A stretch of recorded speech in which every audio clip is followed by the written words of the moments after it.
إن الحمد لله والصلاة والسلام على رسول الله صلى الله تعالى عليه وسلم. قال الله تعالى في القرآن العظيم: فأعوذ بالله من الشيطان الرجيم. بسم الله الرحمن الرحيم. والذين يكنزون الذهب والفضة ولا ينفقونها في سبيل الله. وقال تعالى: يمحق الله الربا ويربي الصدقات. وقال الله عز وجل: فتقوى بها جباههم وجنوبهم وظهورهم هذا ما كنزتم لأنفسكم فذوقوا ما كنتم تكنزون. صدق الله العظيم. قابل احترام حضرات سامعین کرام، السلام علیکم ورحمۃ اللہ وبرکاتہ. آج کی اس مجلس میں اور رمضان المبارک کی مناسبت سے ہم زکوٰۃ سے متعلق کچھ گفتگو کریں گے. زکوٰۃ اسلام کا ایک بنیادی رکن ہے، جو اسلام کے بنیادی 5 بڑے ارکان ہیں. ان ارکان میں سے ایک اہم رکن ہے زکوٰۃ. اگر اسے رکن اعظم بھی کہا جائے تو شاید مبالغہ نہیں ہوگا. زکوٰۃ اسلام کے ایک عظیم ارکان میں سے ایک اہم رکن ہے. اس لیے حضرت ابو بکر صدیق رضی اللہ تعالیٰ عنہ نے منکرین زکوٰۃ سے متعلق جنگ کا اعلان کیا تھا. قرآن کریم میں جگہ جگہ وَأَقِيمُوا الصَّلَاةَ وَآتُوا الزَّكَاةَ، جہاں پر نماز کو قائم رکھنے کا حکم دیا گیا ہے، وہیں پر زکوٰۃ ادا کرنے کی ترغیب بھی دے دی گئی ہے. اور اللہ رب العزت ارشاد فرماتے ہیں، جو میں نے آیت ابھی آپ کے سامنے تلاوت کی، کہ وَالَّذِينَ يَكْنِزُونَ الذَّهَبَ وَالْفِضَّةَ وَلَا يُنْفِقُونَهَا فِي سَبِيلِ اللَّهِ فَبَشِّرْهُم بِعَذَابٍ أَلِيمٍ. وہ لوگ جو سونا اور چاندی کو جمع رکھتے ہیں، اس میں سے جو اللہ کا حق ہے، سونے میں اور چاندی میں جو اللہ کا حق ہے، وہ اللہ کا حق نہیں نکالتے ہیں اس میں سے.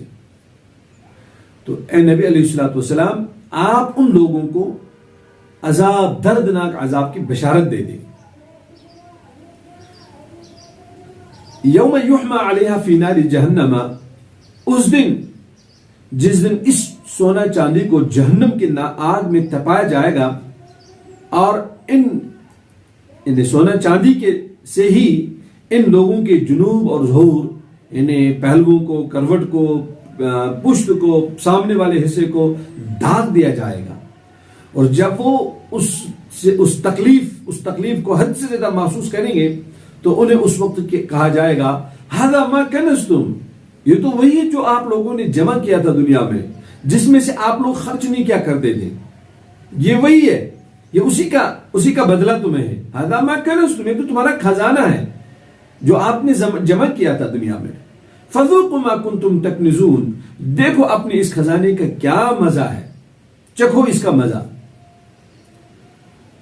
دوستو، دین اسلام نے جو زکوٰۃ کا سسٹم قائم کیا ہے، اس سے انسانوں میں مساوات قائم ہو جاتی ہے، برابری. اللہ نے کسی کو رزق کی فراوانی کی ہے اور کسی کو کم دیا ہے. پیغمبر علیہ السلام نے فرمایا: او مالداروں، تمہیں جو مال ملا ہے یہ غریبوں کے تڑپنے، سسکنے اور ان کی پریشانیوں کی وجہ سے اللہ نے تمہیں مال دیا ہے. اب مالداروں کا حق بنتا ہے کہ وہ اس مال کو نکال کر ان غریبوں تک پہنچائیں. اسی تو قرآن نے کہا، قرآن کا عظیم نے فرمایا ہے: وَالَّذِينَ فِي أَمْوَالِهِمْ حَقٌّ مَعْلُومٌ لِلسَّائِلِ وَالْمَحْرُومِ. وَالَّذِينَ فِي أَمْوَالِهِمْ حَقٌّ مَعْلُومٌ لِلسَّائِلِ وَالْمَحْرُومِ، جن کو اللہ رب العزت نے مال سے مالا مال کیا ہے، مال دیا ہے، اس میں سے سائلین اور محرومین کا ایک حق ہے، انہیں چاہیے کہ وہ ان کو دے دیں. وہ جو مالدار لوگ غریبوں کو زکوٰۃ کی شکل میں، صدقات کی شکل میں جو غریبوں پر جو مال خرچ کرتے ہیں، یہ ان پر احسان نہیں رکھ رہے ہیں. یہ غریبوں کا احسان ہے کہ ان کے در پہ آتے ہیں اور ان سے ان کی زکوٰۃ اور صدقات وصول کر لیتے ہیں. اسی لیے قرآن عظیم نے ارشاد فرمایا: لا تبطلوا صدقاتکم بالمن والأذى. اور مالدارو، جب تم اللہ کی راہ میں صدقہ پیش کرو تو دو غلطیاں نہیں کرنا. ایک غلطی من کی اور ایک غلطی اذا کی. جسے تم دے رہے ہو اسے تکلیف نہ دے دینا. منہ بنا کر اسے نہ دینا، اسے دھتکارنا نہیں، اس کی حقارت نہیں کرنا، اس کی دلجوئی کرنا، پیار سے، محبت سے، سلیقے کے ساتھ اس کو دے دینا۔ اگر آپ نے 2 کروڑ بھی دے دیا، لیکن اس 2 کروڑ کے ساتھ اگر آپ نے اس کا مذاق بنایا، اسے کوئی تکلیف پہنچائی، تو قرآن نے کہا لا تبطلوا صدقاتکم، آپ اس کو باطل مت کرو، آپ اس کو ضائع مت کرو۔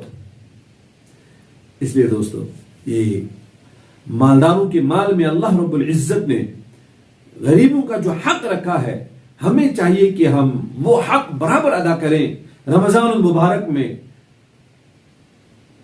روزے داروں کی کوشش رہتی ہے جہاں وہ تراویح پڑھیں، جہاں وہ تلاوت کریں، جہاں وہ روزہ رکھیں، وہیں پر وہ اللہ کی راہ میں اپنے مال کو بھی پیش کرتے ہیں، اور کر لینا چاہیے۔ اور آج تو کہا گیا تم 1 روپیہ اگر اللہ کی راہ میں صدقہ کرتے ہو، اللہ تمہیں 70 کے برابر اجر و ثواب عنایت فرمائیں گے۔ 1 کھجور دو، 1 کلو دو، 70 کلو کا اجر ملے گا۔ 1 دو 70 کھجور کا تمہیں اجر و ثواب ملے گا۔ پیغمبر علیہ السلام نے ارشاد فرمایا، جس قوم نے بھی زکوٰۃ سے انکار کیا، اللہ اس قوم کو مصیبتوں میں، آفات میں، مشکلات میں مبتلا کر دیتے ہیں۔ طبرانی میں حدیث ہے، حضرت محمد رسول اللہ علیہ السلام نے ارشاد فرمایا، جس شخص نے زکوٰۃ ادا نہ کی اس کی نماز بھی قبول نہیں۔ اللہ اکبر۔ اور ایک روایت میں ہے، پیغمبر علیہ السلام نے فرمایا، جو شخص زکوٰۃ ادا نہ کرے اللہ اسے قحط میں مبتلا فرماتے ہیں۔ حضرت علی مرتضیٰ رضی اللہ تعالیٰ عنہ ارشاد فرماتے ہیں کہ خیرات میں جلدی کیا کرو، کیونکہ مصیبت اس سے آگے نہیں بڑھ سکتی ہے۔ خیرات جب تم نے کی تو اب مصیبت اس پہ سبقت نہیں کر سکتی ہے۔ منکرین زکوٰۃ کو اسی لیے کافر بھی کہا گیا ہے۔ حضرت اسماء بنت ابی بکر رضی اللہ تعالی عنہا روایت کرتی ہیں کہ حضرت محمد رسول اللہ علیہ السلام نے ارشاد فرمایا، اللہ کی راہ میں بے حساب خرچ کیا کرو۔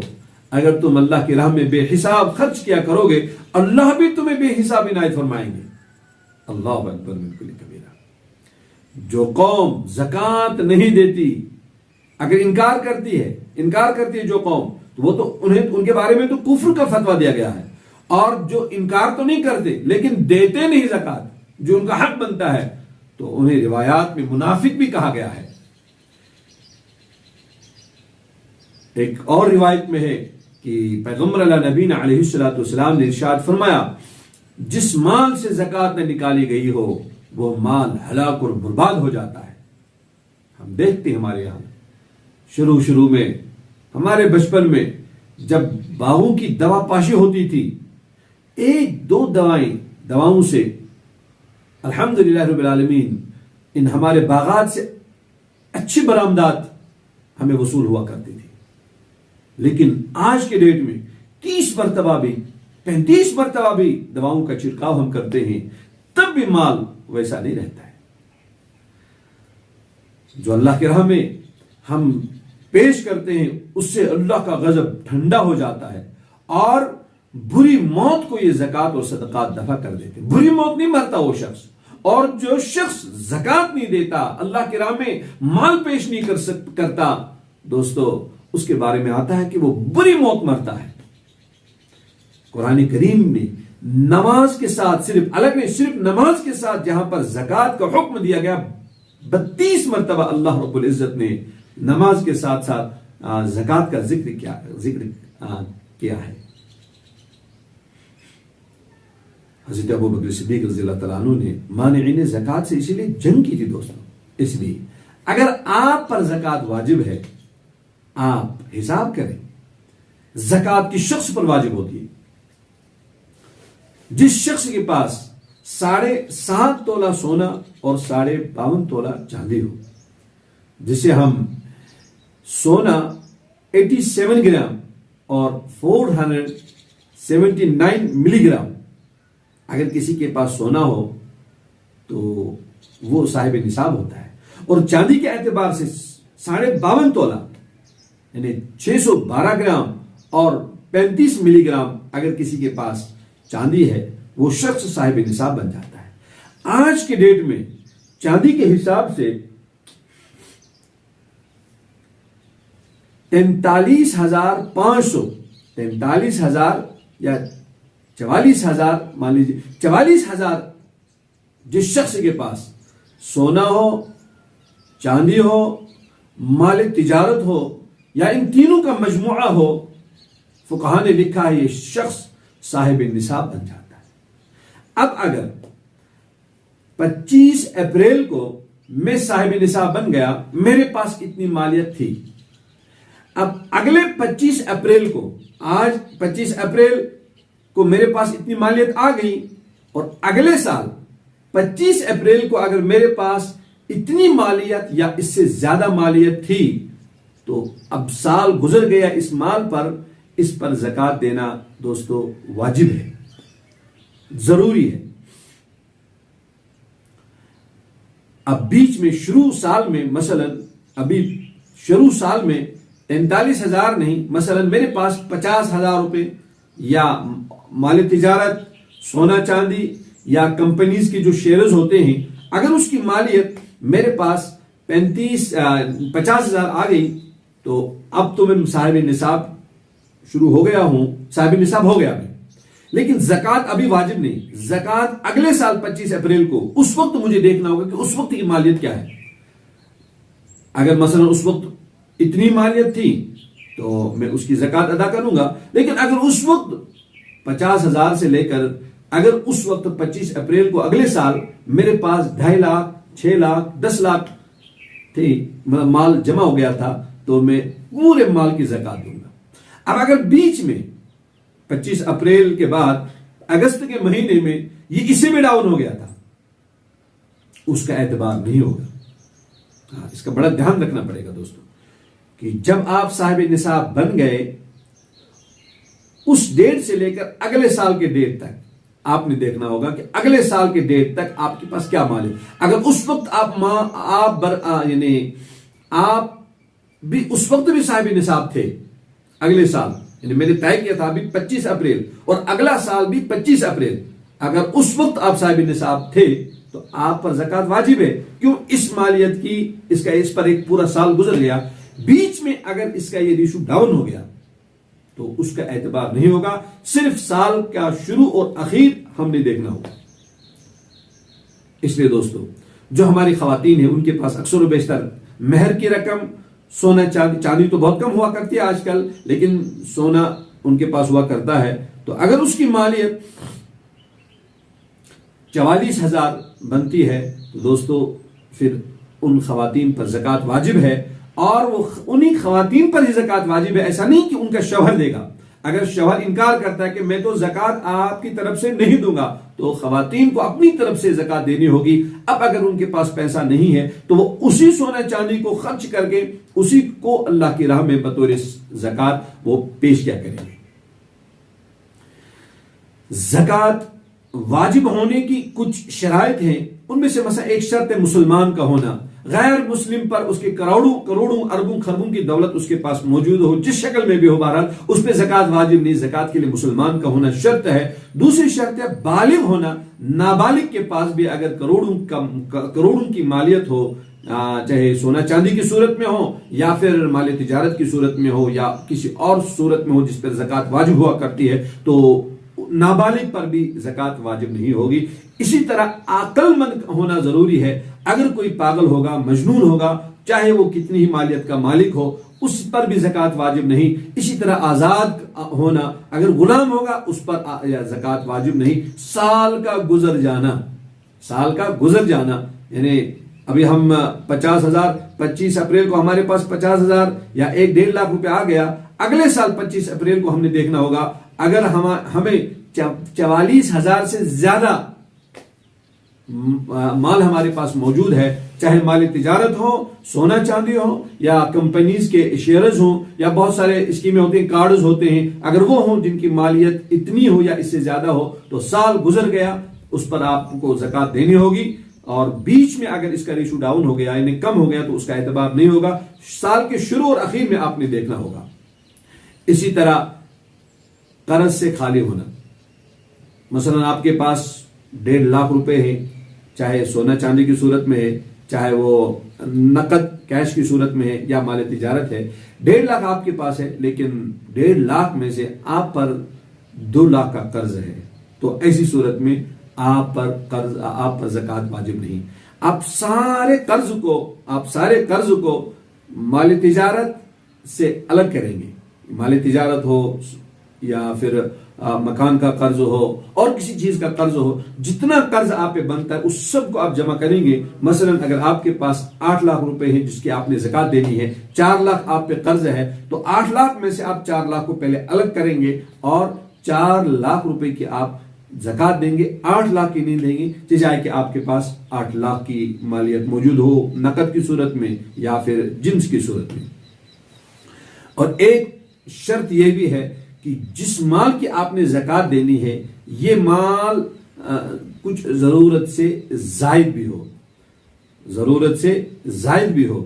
مثلا میرے گھر کا خرچہ جو ہے مہینے کا مثلا 3,000 ہیں یا 10,000 مان لو میرے ایک مہینے کا گھر کا خرچہ ہے، اگلے مہینے بھی 10,000، تیسرے مہینے بھی 10,000، چوتھے مہینے بھی 10,000 یا 15,000 یا 10,000 سے بھی کم. تو یہ جو اصلی ضروریات ہیں آپ کی، یہ مال ان سے زائد ہو تو یقیناً ضروریات اصلیہ میں بہت ساری چیز ہوتی ہیں. پہننے کے کپڑے، اس پہ زکوٰۃ واجب نہیں. کھانے پینے کے برتن ہوتے ہیں، اس پہ یعنی ان کو اس میں شامل نہیں کیا جائے گا. اور مثلا بیکری والے ہوتے ہیں یا کمپنی فیکٹری والے ہوتے ہیں، ان کے تو مال تجارت پہ زکوٰۃ واجب ہوگی. جو مشینیں ہیں، فریزر ہیں، ان پہ زکوٰۃ واجب نہیں ہوتی، یعنی اس کو مال تجارت کے ساتھ نہیں جوڑا جائے گا. بہرحال آپ یہ زکوٰۃ کن لوگوں کو دیں گے؟ اگر جب آپ دینا چاہتے ہیں دوستو، ہر بھکاری مستحق بھی نہیں ہوتا اور ہر بھکاری چور بھی نہیں ہوتا. مالدار نے جو زکوٰۃ دے رہا ہے یہ اس کی ذمہ داری ہے، وہ کسے مال دے، وہ کسے زکوٰۃ دے، یہ اس کی ذمہ داری ہے. اس لیے پیغمبر علیہ السلام نے ارشاد فرمایا تھا قیامت سے پہلے میری امت پر ایک دور ایسا آئے گا، صبح کو آدمی نکلے گا زکوٰۃ دینے کے لیے، شام کو خالی واپس آئے گا. وہ ڈیسائیڈ نہیں کر پائے گا کہ میں کسے دوں کسے نہ دوں، میں کس کو دوں کس کو نہ دوں، ڈیسائیڈ نہیں کر پائے گا. یہ قیامت سے پہلے کا دور ہے. اور آج بھی ایسے حالات ہیں کہ انسان یہ فیصلہ نہیں کر پا رہا ہے میں کسے دوں اور کسے نہ دوں. اس لیے دوستو دینے والے کی ذمہ داری ہے وہ اس کی تحقیق کرے کہ مجھے کس کو دینا چاہیے. مثلا قرآن نے کہا ہے آپ زکوٰۃ جتنے سارے صدقات ہیں یا پھر نظر و نیاز ہیں یا پھر لقطہ ہے، گری پڑی چیز ہے، ان سب کا مستحق کچھ لوگ ہیں جن کو قرآن کریم نے بیان کیا ہے. یا کفارہ آپ دینا چاہتے ہیں، روزوں کا کفارہ ہو، قسم کا کفارہ ہو، ان سب چیزوں کے مصارف جو ہیں قرآن نے 8 لوگوں کو بتایا ہے. نمبر 1